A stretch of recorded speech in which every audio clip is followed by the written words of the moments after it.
Yukon, Canada is mountainous and wild. Bears walk down the roads. Up here is the mystery of the Northern Lights, and where the Crow and Porcupine rivers meet sits Old Crow.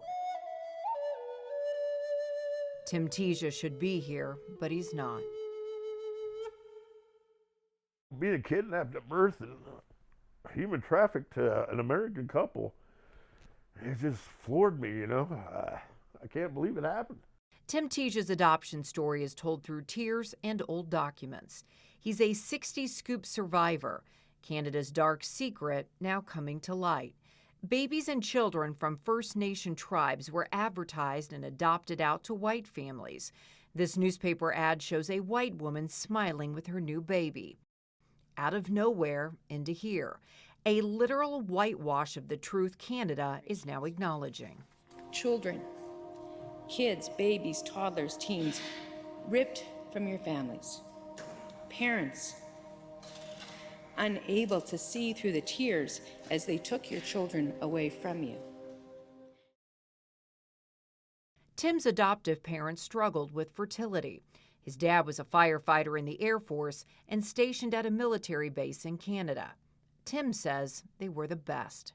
My parents didn't know, and they always wanted to bring me back up to find out what happened. You know, they wanted me to meet my mom. You know, they wanted to be part of it. And if that's not love, I don't know what is. Tim grew up as Timothy Allen Van Druff, but his life was full of questions. I always had wondered what had I done that my mom would want to give me up. And I lived with that all my life.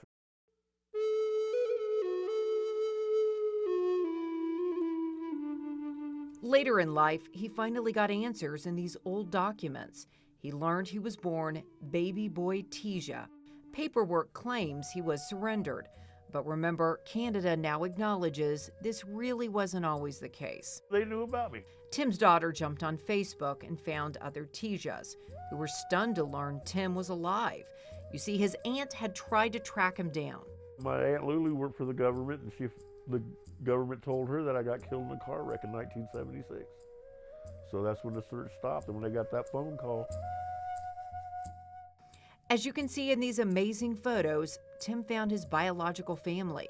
He met his birth mom and changed his name from Van Druff to Teja. Here's what happened to Tim's family. He was the firstborn and grew up in Kansas. His brother Dane was also scooped. He went to a family in Vancouver. Third-born Mark remained with the tribe. Tim's mom took in her nephew, Justin. So Tim has some information and papers he considers full of lies.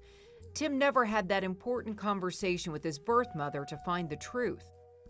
That's because she got very sick and died of brain cancer. I cry about it every day.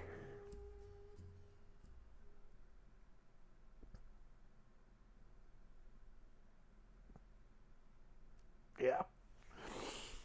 I can't believe they do that to people. I didn't do anything to anybody. Canada is now offering reparations. First Nations and Inuit people adopted and fostered out can apply for compensation for anywhere from $25,000 to $50,000. Reports in Canadian press reveal the range depends on what a person went through. Some of those foster homes were also not safe.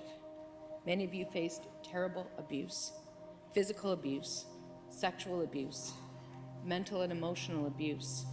The official website reveals just how widespread the 60s Scoop really was. More than 34,000 people have applied for compensation. So far, about 16,000 claims have been approved, including Tim's.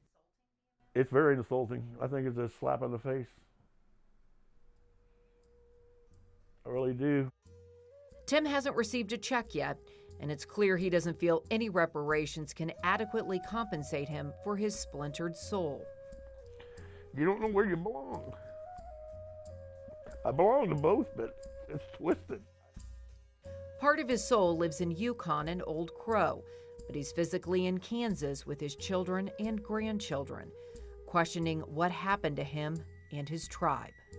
It's like we're a lost I lost culture right in front of your face.